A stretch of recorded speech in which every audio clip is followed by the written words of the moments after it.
있습니다. 하나님 아버지, 이 시간 누가복음 16장에 있는 부자와 나사로의 이야기를 통해서 또 그 앞의 이야기를 통해서 우리에게 주님께서 친히 말씀하시는 그 레마의 음성을 받기를 원합니다.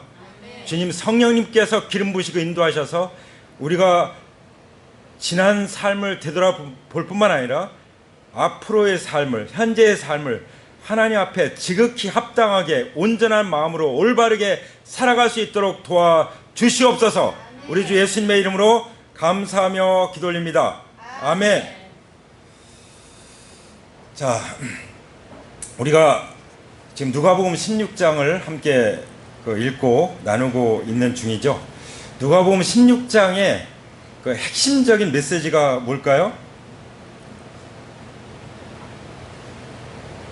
핵심적인 메시지는 저는 그렇게 들렸습니다. 하나님과 재물을 동시에 섬길 수는 없다. 한번 따라서 하실까요? 하나님과 재물을 동시에 섬길 수 없다. 재물이라고 말했지만 재물에는 뭐 시간과 모든 거 다 들어가 있어요. 그렇죠?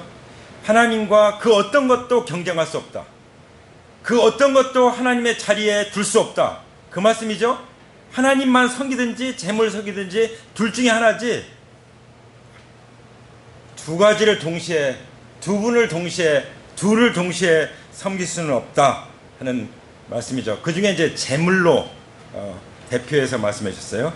이 재물 하면은 역시 굉장히 매력 있죠. 재물. 왜냐면 자본주의 사회에서는 이 재물이 있으면은 못할 게 없는 것 같이, 재물이 뭐 마치 신인 것처럼 여겨지는 그런 시대에 우리가 살고 있죠. 그렇죠? 그렇지 않습니까? 예. 그래서 주님이 재물로 대표해서 모든 것을 대표해서 말씀해 주셨다고 믿습니다. 그러면 재물과 하나님과 재물을 동시에 섬길 수 없다면 그럼 재물은 어떻게 될까요? 예. 그래서 우리 주님께서 한 청지기 이야기를 하셨죠. 예. 근데 그 청지기가 그 올바른 청지기는 아니었어요. 그런데 그 청지기를 칭찬해요. 무엇 때문에 칭찬했죠? 그 칭찬하면서 하신 말씀이 그 말씀이에요. 불의한 재물로 친구를 사귀어라. 이 빛의 자녀들보다 오히려 이 세상 사람들이, 믿지 않는 사람들이 더 지혜로운 것 같아, 이렇게 말씀하신 거. 오죽하면 주님께서 그렇게 말씀하셨겠어요? 내가 너를 세상에 보내는데 양을 이리 가운데 보내는 것 같아. 양을 이리 가운데 보내는데 어떻게 해야 되느냐? 뱀같이 지혜롭고 비둘기같이 순결해라, 이렇게 말씀하시죠. 저도 마찬가지지만 이제 특히 모태신앙인 뭐 몇 대째 모태신 이런 사람들은요, 세상을 너무나도 몰라요.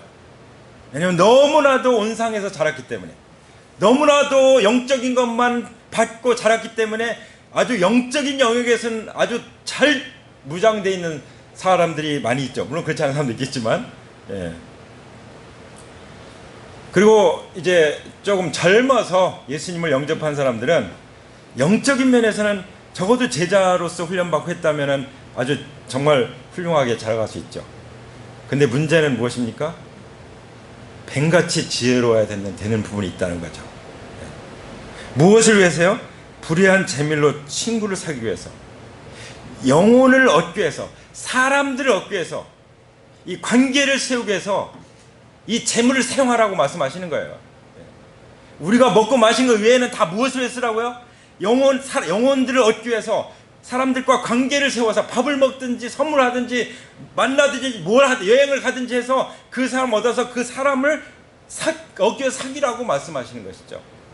그런데 너무나도 이 영적인 환경 속에서만 자라기 때문에 믿지 않는 사람들 속에 들어가질 못하는 거예요. 들어가서도 어떻게 해야 될지 모르는 거예요. 제 얘기입니다, 제가. 너무 청년 때부터 믿는 사람들하고 늘 지내다 보니까 믿지 않는 사람들과 어떻게 관계를 하고 어떻게 그들을 사귀고 만나고 그들이 어떤 생각을 하고 있는지, 심지어 이 유명한 연예인의 이름을 대도 저는 멍하니 있어야 돼요. 무슨 재밌는 얘기해도 개그를 해도 멍하니 있어야 되는, 너무나도 동떨어 살기 때문에 그런 저에게 말씀하시는 것으로 들렸습니다. 이 불의한 청지가 무엇 때문에 칭찬받아요? 불의한 재물로 친구를 사귀었다는 것 때문에. 그렇죠? 우리가 하나님과 재물을 동시에 섬기지 않기 위해서 어떻게 돼요? 재물을 가지고 친구를 사귀는 써. 왜 친구를 사깁니까? 그거 따라가기 위해서요? 아니죠. 그 사람을 얻기 위해서. 한마디로 말하면 영혼 구원을 위해서. 영혼 구원을 위해서. 아까 우리가 말씀을 나눈 것처럼 떡과 잔도 주님 오실 때까지 주님의 죽으심을 전하는 것이다. 주님이 다시 오심을 기다리는 것이다. 그렇죠? 예배도 정말 잃어버린 영혼들이 돌아오는 것, 그것을 최고의 예배로 하나님께서 받으시는 것처럼, 그것이 바로 지극히 작은 일이라고 말씀하십니다. 그래서 지극히 작은 일에 충실한 사람, 이 하나님께서 맡겨주신 재물과 시간과 내 인생을 가지고 한 영혼, 온 천하보다도 귀한 그 한 영혼을 얻기에 충실한 사람은 어떻게 된다고요? 큰 일에도 충실하다. 큰 일이 무엇입니까? 하나님 나라인 줄 믿습니다. 그래서 그 두 번째 14절, 누가복음 16장 14절에 보면은 이제 그 돈을 좋아하는 바리새인들에 대한 얘기가 나오잖아요. 그렇죠? 근데 거기 보면은 뭐라고 말씀하십니까? 16절에 율법과 예언자는 요한의 때까지야. 그 뒤로부터는 누구? 예수님의 때로부터는 하나님 나라가 기쁜 소식으로 전파되고 있으며, 할렐루야, 하나님 나라가 복음으로 전파되고 있다고 말씀하십니다. 예수 그리스도의 십자가 부활의 복음을 떼서 한 영혼 구원해서 믿음을 강화시키고 하는 그 일을 잘하게 될 때, 하나님께서 세상을 정복하는, 온 세상을 복음으로 정복하는, 하나님 나라로 정복하는 그런 큰 일, 하나님 나라의 일을 우리가 맡게 될 줄 믿습니다. 아멘. 그러니까 복음으로 하나님 나라를 확장시켜 나가는 거예요. 이 이야기를 누가복음 16장에서 우리에게 하고 있다고 믿습니다. 아멘. 그래서 예수님께서 누가복음 4장에 이제 성령님의 그 기름 부으심을 받은 그 이야기가 나오죠. 주의 영이 주님께 말씀하십니다. 주의 영이 내게 내리셨다. 주님께서 내게 기름을 부으셔서, 기름이 뭐죠? 기름 붓는다는 것은 하나님의 영. 이사야서 61장에 이 내용이 그대로 나오거든요. 그 61장의 내용을 인용해서 주님께서 주님의 말씀으로 말씀하신 거예요. 다 하나님의 말씀이죠. 모든 성경은 하나님의 감동으로 된 하나님의 말씀으로 이렇게 구성이 되어 있으니까요. 그래서 기름 부으셨다는 말은 주 하나님의 영이 나에게 임하셨다, 그런 뜻이에요. 우리가 복음을 전하는 데 있어서 복음을 전하는 것만큼 값진 삶이 없죠. 복음을 전하는 만큼 기쁜 일이 없죠. 복음을 전하는 만큼 하나님이 공급하시고 하나님이 역사하는 일이 없어요. 왜 치유의 역사가 아니랍니까? 복음 안 전하니까 치유 역사가 아니라는 거예요. 복음을 전하다 보면 그런 사람들을 만나기 때문에 치유 기도를 할 수밖에 없어요. 근데 신학적으로 그걸 제안하면 되겠습니까?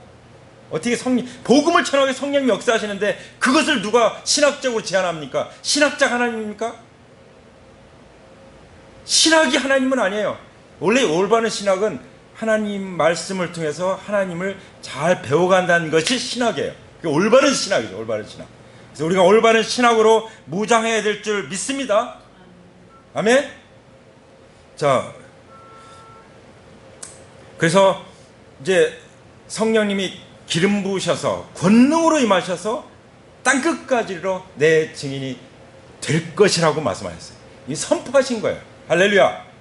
우리는요 그냥 성경을 해석하고 근데 멈추면 안 돼요. 하나님 말씀은 믿음의 말씀이에요. 할렐루야. 믿음의 말씀이기 때문에 하나님 말씀을 믿음으로 선포할 때 역사가 일어나는 줄 믿습니다. 복음도 선포할 때 역사가 일어나는 줄 믿습니다. 복음을 설명한다고 역사하는 게 아니에요. 믿음으로 선포할 때, 믿음으로 화합할 때 복음이 역사해서 죄를 회개하고 예수님의 복음 앞에 무릎을 꿇게 되는 것입니다. 하나님 나라의 통치가 임하는 것입니다. 무릎을 꿇을 때 성령님이 우리를 다스리시는 것이죠. 주님이 주인이 되실 때 우리의 삶을 다스리시고 빚어주시는 거죠. 주님 앞에 굴복하지 않으면 주님이 우리를 빚어줄 수가 없어요. 빚어지지 않으면 아무런 영향력이 없어요. 빚어지지 않으면 복음을 전해도 힘이 없어요. 내가 성령의 권능으로 빚어져야 될 줄 믿습니다. 그리스도의 성품이 내 안에 형성돼야 될 줄 믿습니다. 그러면 가만히 있을 수가 없는 거예요. 그렇죠? 하나님 맡겨주신 재물과 시간과 모든 걸 가지고 한 영혼을 얻는데 집중하니까 하나님이 큰 일을 맡기는 거죠. 그런 교회들이 얼마나 많습니까? 그냥 불과 한 서너 명이 이렇게 이 복음에 순종하기 시작했는데 정말 수천 수만 명의 영혼들이 더해져 가지고 세계를 정복하는 교회들이 얼마나 많은데 지금 이 시대에, 우리가 살고 있는 이 시대에도요. 그렇죠? 그래서 주님께서 하나님께서 예수님께 기름을 부으셨는데, 기름을 부으셨다는 것은 예수님이 그리스도라는 것을 입증해 주신 거예요. 우리에게 성령을 기름 부으신다는 것은 예수님이 나의 주님이시라는 것을 성령님이 우리를 통해서 입증해 주신 것입니다. 무엇을 위해서요? 가난한 사람에게 기쁜 소식을 전하게 하시려고. 할렐루야. 가난한 사람이 오늘 여기 나오죠. 나사로, 거지, 그렇죠? 가난한 사람이 왜 우리 곁에 있을까요? 저는 그게 궁금했어요. 왜 가난한 사람이, 이렇게 잘 사는 한국에도 왜 가난한 사람 항상 있을까? 예. 왜 그럴까요? 분명합니다. 그 이유는 성경의 모든 계명의 핵심이 무엇입니까? 하나님을 사랑하고 내 이웃을 내 몸과 같이 사랑하라. 그 주님이신 최고의 계명, 그것을 우리가 누리고 그것을 실행함으로 정말 큰 복을 받고 하나님 나라의 그 놀라운 영광을 상속받도록 하기 위해서 우리에게 가난한 사람을 항상 옆에 두셨다고 믿습니다. 가난한 사람은 항상 있습니다. 그걸 몰랐기 때문에 가룟 유다가 향유 옥합 깨트려 드리니까 그거 팔아서 가난한 사람 나눠주지. 예수님이 뭐라고 말씀하셨죠? 가난한 사람은 항상 내 곁에 있다. 그렇죠? 주님 오실 때까지 있을 것입니다. 이것을 국가가 다 해결할 수 있다고요? 완전 거짓말이죠. 그건 교만한 거예요. 국가가 다 해결해 주겠습니다. 근데 진짜 그렇게 한 나라가 북한이잖아요. 그래서 어떻게 됐습니까? 사도행전에 나오는 하나님의 사랑 때문에 내 것 주장하지 않고 같이 쓸 수 있는 그 사랑이 있으면은 이 가난의 문제는 해결될 줄 믿습니다. 그게 복음이죠. 복음에 합당한 삶이죠. 할렐루야.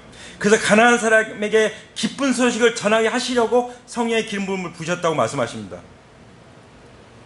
근데 어떤 부자가 나오는데 19절에 보면은 어떤 부자가, 여기 부자는요 이름도 없어요. 하나님 나라에서는요 아무리 부자고 아무리 잘생기고 아무리 키고 아무리 똑똑하고 그래도 하나님 나라를 마음속에 모시지 않으면 안 알아줘요. 그냥 어떤 부자일 뿐이에요. 그러나 성경은 나사로를 이름을 적잖아요.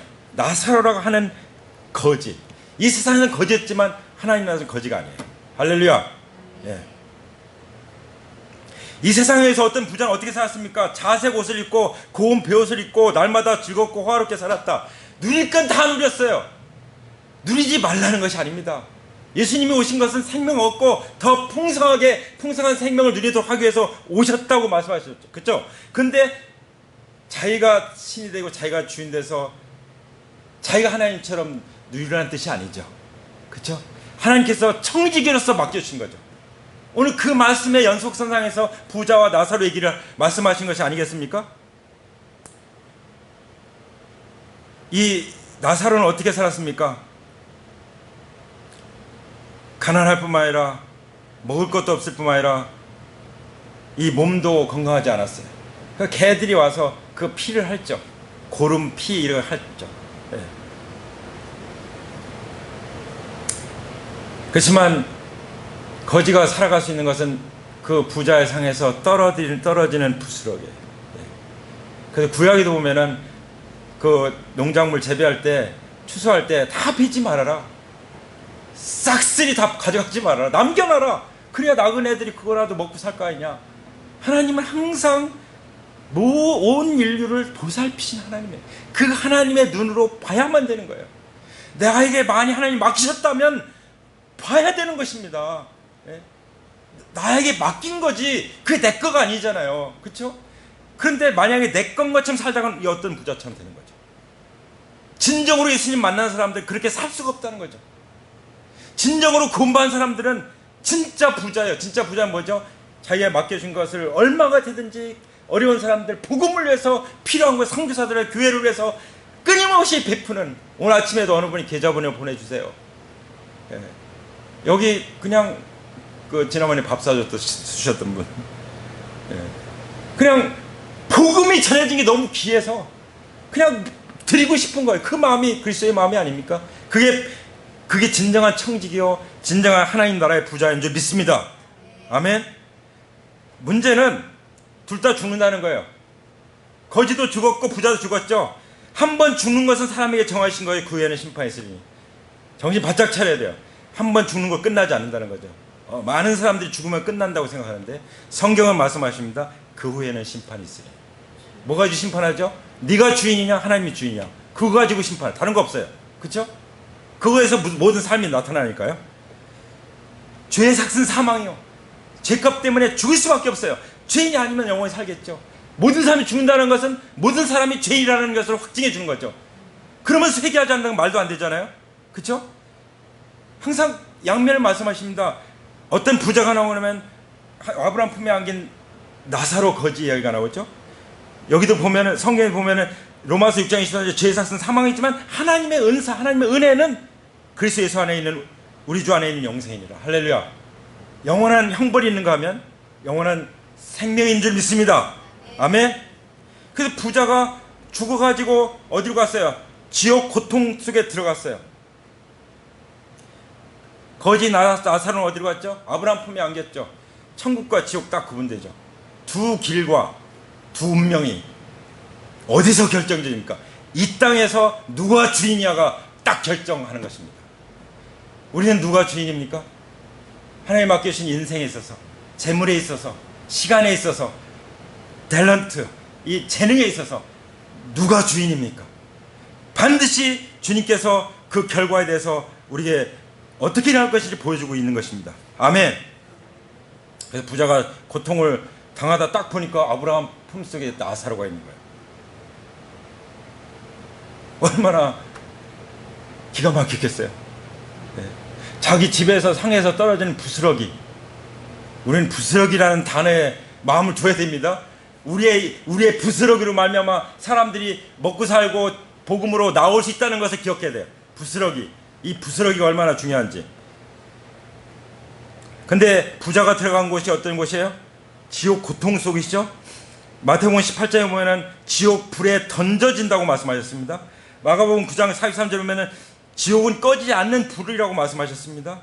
그리고 베드로 후서 2장 4절에 보면은 지옥에 던져졌는데 그것은 어두운 구덩이라고 말씀하셨습니다.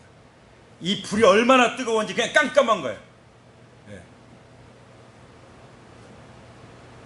진짜 우리가 상상할 수 없는, 불이 보통 빨갛잖아요. 그렇죠? 완전히 깜깜한 불인 거예요. 지옥 그 어두운 구덩이인 것입니다.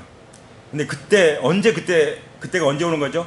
성경에 보면 예수님 말씀하신 심판 때까지 지키게 하셨다. 심판 때. 심판 때는 뭐죠? 믿지 않는 사람들이 심판받는 것은 언제죠? 크고 흰 보좌 앞에. 백보좌라고 하죠. 최후의 심판. 불신자들이, 죽은 사람도 부활해서 심판받아서 지옥불에 던져지는 바로 그 심판대 앞에 서게 되리라는 것을 분명히 성경은 말씀하시죠. 그렇죠? 그때 이 어떤 부자가 소리를 질러요. 아브라함 조상님, 나를 불쌍히 여주십시오. 나사를 보내서 그 손가락 끝에 물을 한 방울을 찍어서 내 혀에 발라서 혀를 서늘하게 해주십시오. 나는 이 불 속에서 몹시 고통을 당하고 있습니다. 이걸 농담으로 여기는 거예요. 그 롯의 사위들처럼 소돔이 완전히 불구덩이로 유황불 타서 다 멸망할 것을 분명히 얘기하는데도 농담으로 여기는 거예요. 지금 우리가 전도하다 보면 그런 사람들이 얼마나 많아요. 농담으로 여기, 농담으로. 농담쳐. 진짜 농담 치고요, 정말. 동창 이런 데 가보면은, 그리고 저한테 막 훈수 들려고, 훈수. 교회가, 세상이 요구하는 대로 교회가 한다면, 교회는 딴 데로 가요. 안 믿는 사람들이 어떻게 성령이 원하는 걸 말하겠어요? 어떻게 하나님이 말씀하는 걸 말하겠어요? 자기들이 사실 마귀가 시키는 거 가지고 그 주문을 하는 거죠. 네. 어떤 친구를 그런 말 하더라고요. 너무 성경만 얘기하면은 사람들이 잘 안 들으니까 세상 얘기를 많이 해라. 세상 얘기를. 웃기는 얘기 많이 하고 그런 사람들이 많이 모일 것이다. 예. 물론 뭐 그렇게도 해서 복음을 전하면 뭐 유익이 되겠지만, 그러나 거기에 다 맞출 수는 없다고 생각합니다. 저는 제 모습대로 해야지 어디서 빌려다가 하려고 하면 내 거가 아니라서 이게 참 자연스럽지가 않고, 그렇지 않습니까? 개발하려고 많이 노력하지만 안 되는 것도 어떻게 해요? 안 될 때가 있는데.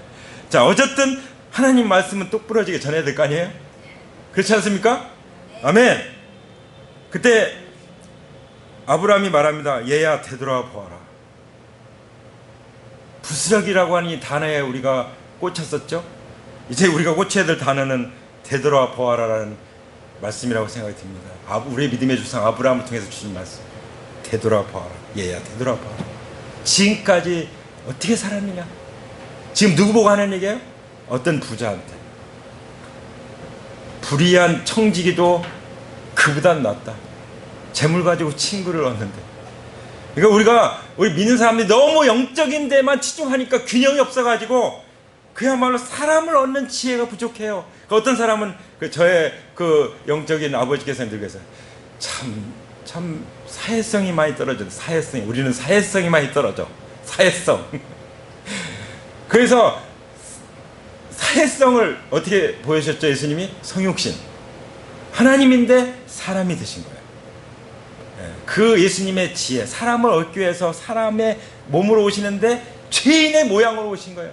십자가에 죽기까지 복종하시는 그런 주님의 지혜를 우리가 본받기 원합니다. 사람을 얻기 위해서 목숨까지 버리는 지혜잖아요.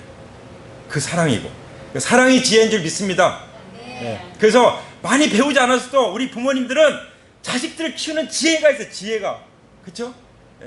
솔로몬이 두 억의 엄마가 하나는 깔아 죽이고 애기한테 하나가 살았는데 그거 내 아기라고 서로 싸울 때 그 지혜가 특별했습니까? 칼 가져와! 내가 반 잘라서 나눠줄게! 그랬더니 자기 엄마가 아닌, 애 엄마가 아닌 사람은 그렇게 해달라고 하는데 애 엄마는 난리가 났죠. 저 사람 주라고. 그러니까 그 난리가 난 그 엄마한테 이 엄마가 진짜 엄마다 갖다 주라. 너무 진리는 단순해요. 그렇지 않습니까?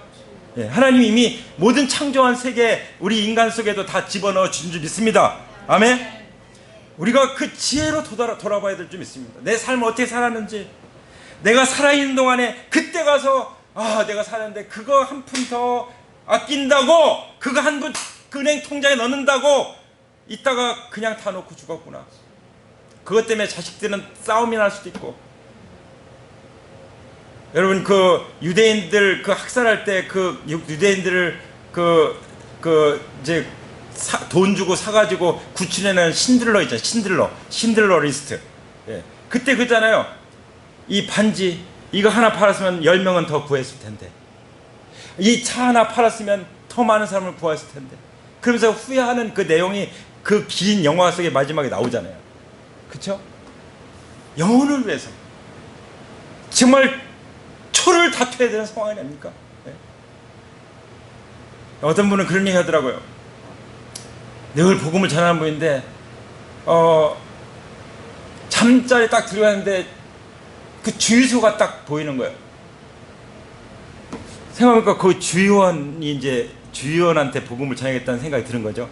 그래서 다시 일어나서 옷 차려입고 가서 복음을 전하고 왔다는 거 아닙니까? 주님은 십자가 달려 돌아가시면서 돌아가시는 순간도 한편 강도를 구원하지 않습니까? 정말 하나님께 쓰임받은 사람들 보면은 정말 임종의 자리 옆에 있는 침상에 있는 사람들에게 복음을 전하는 그런 이야기를 듣지 않습니까? 케임브리지 세븐 같은 경우는 그 젊은 나이에 복음을 갖다가 다 7명이 죽임을 당하는 그런 일들이 벌어진, 그게 헛된 일입니까? 자, 그래서 아브라함이 말합니다. 너는 온갖 호사를 살아있는 동안에 누렸지만 나사로는 온갖 괴로움을 다 겪었다. 그는 지금 여기서 위로를 받고 너는 고통을 받는 것이다. 물론 이 땅에서 가난하게 살면 천국 가고 부자로 살면 지옥 간다는 말은 아닙니다. 누가 주인이 하는 거. 여기 지금 하나님과 재물 중에 두 주인을 동시에 섬길 수 없다, 이걸 말씀하시는 거잖아요. 그렇죠? 그러면서 너와 우리 사이에는 큰 구렁텅이가 있어서 서로 왔다 갔다 할 수 없다. 예. 그랬더니 이 어떤 부자가 뭐라고 말합니까? 그러면 제 아버지 집에 형제가 다섯이는데 그들에게 나사를 보내서 복음을 전할 수 있게 해주세요. 그랬더니 뭐라고 말했죠? 성경을 통해서 듣지 않으면, 모세나 선지자들을 통해서 듣지 않으면, 다시 말하면 성경을 통해서 듣지 않으면, 다시 말하면 성경을 전해주는 그리스도인들을 통해서, 부활의 증인을 통해서 듣지 않으면 죽은 자 가운데 살아난다고 해도 믿지 않는다. 예. 그 말은 뭐예요? 우리가 복음을 전해야 된다는 말이 아닙니까? 우리가 복음을 전하자면 아무리 뭘 갖다 줘도 그랜저를 갖다 준다고 믿는 게 아닌 거예요. 죽은 자가 살아나는 기적이 일어난다고 믿는 게 아니에요. 복음이 전해야 되는 거예요. 복음이. 기적을 본다고 믿는 게 아니에요. 복음이 정해야 돼요. 부활의 복음이 증거되는 줄 믿습니다. 아멘. 그것을 위해서 가서 말벗도 되어주고 그것에 찾아가는 거죠. 복음을 전하기 위해서, 십자가를, 부활을, 그리스도를 증거하기 위해서. 그래야 회개하니까. 여기서는 잘못 생각하고 있어요. 이 부자는. 그러니까 구원 못 받았죠. 못 받고 지옥에 간 거죠. 그렇게 살다가 죽은 사람 가운데 누가 살아나서 그들에게 가야만 그들이 회개할 것입니다. 근데 아브라함은 그게 아니라고 말씀하신 거예요. 그래서 로마서 10장 9절에 어떻게 구원받는다고 말씀하십니까? 예수님의 부활의 증거를 통해서 예수님을 주님으로 믿어야 구원을 받는다. 그럼 우리가 무엇을 전해야 될까요? 구원받는 복음을 전해야 될까요? 부활을 증거해야, 부활만 증거하는 거. 어떤 사람이 그러다가 부활은 다 알겠는데 실제가 안 돼. 왜 그래요? 그 부활하신 예수님을 주님으로 온전히 모시지 않았으니까 실제가 안 되는 거죠. 그렇죠? 그 괴로운 거죠. 알긴 아는데 그것도 모르고 사는 사람도 많지만. 다시 말씀드리면 지금 살아있는 동안에 가족들, 이웃들, 지금 여기서 회개하고 주님 믿도록 우리가 부활의 복음, 예수님의 주님이 되신 복음을 전해야 될 줄 믿습니다. 왜냐하면 로마서 10장 10절의 것처럼 그러므로 믿음은 들음에서 생기고 들음은 그리스도를 전하는 말씀으로 비롯됩니다. 할렐루야. 어떤 말씀이요? 그리스도를 전하는 말씀. 성경은 무엇을 증거합니까? 그리스도를 증거하죠. 특별히 그리스도의 부활을 증거합니다. 아멘. 특별히 신약에서 강조하는 것은 아브라함도 그리스도의 부활을, 죽은 자 살리는 하나님을 믿었다고 그랬고, 다윗도 죽은 자가 예수 그리스도께서 살아나신 것을 미리 바라봤다고 증거하는 것입니다. 아멘. 네. 우린 이미 일어난 사건을 가지고 담대하게, 지금 얼마나 더 당당하게 확신 가운데 전할 수 있습니까? 아브라함도 다윗도 그렇게 구약에서도 믿음으로 바라보고 증거했는데 부활을. 그렇지 않습니까? 우리는 성령님이 그냥 항상 함께 계시고 하나님께서 표적으로 역사하시고, 그러니 우리는 그냥 전하기만 하면 돼요. 할렐루야. 기도하고 전하면 될 줄 믿습니다. 아멘. 그렇게 살기를 원합니까? 하나님께서 우리에게 맡겨주신 그 재물로 대표되는 모든 인생을, 단 한 번뿐인 인생을 하나님과 재물을 겸하여 섬기는 것이 아니라 오직 하나님을 섬기는 뭐라고요? 한 영혼을 위해서 우리의 모든 것을 바칠 때, 복음을 위해서 살 때, 그때 하나님 나라의 큰 역사를 우리가 경험하게 될 줄 믿습니다. 그것을 소망하시는 분들은 자리에서 일어나시기 바랍니다.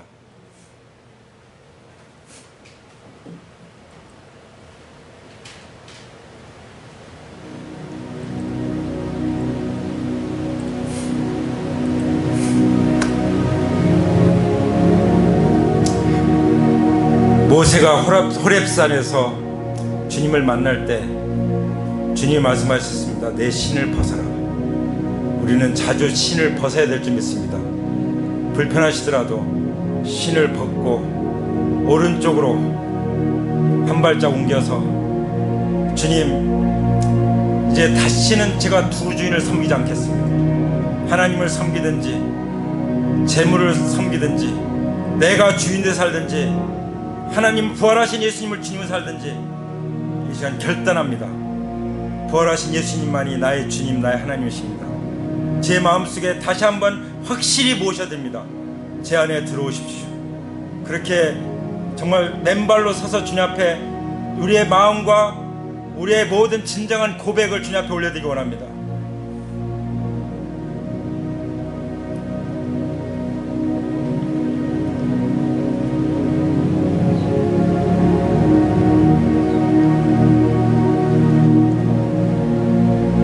우리는 복음을 위해서 부스럭이라도 베풀었는지,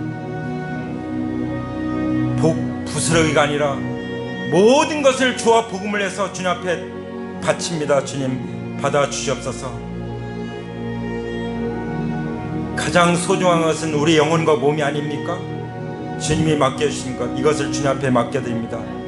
주님 통째로 주님 앞에 올려드리니 주님 새롭게 빚어주셔서 써주시옵소서.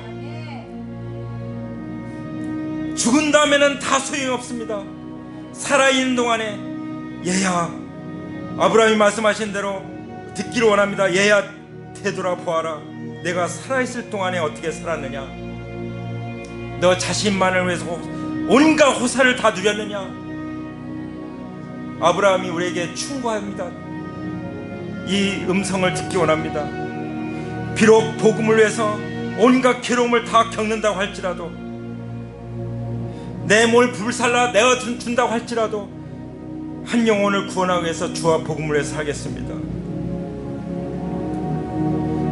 때가 지난 다음에 아무리 울부짖어도 다 소용없사오니 지금 주님 앞에 부르짖어 간구합니다. 주님, 나의 사랑하는 형제들, 자녀들, 친구들, 이웃들, 주여 이들을 불쌍히 여기시고 구원해 주시옵소서.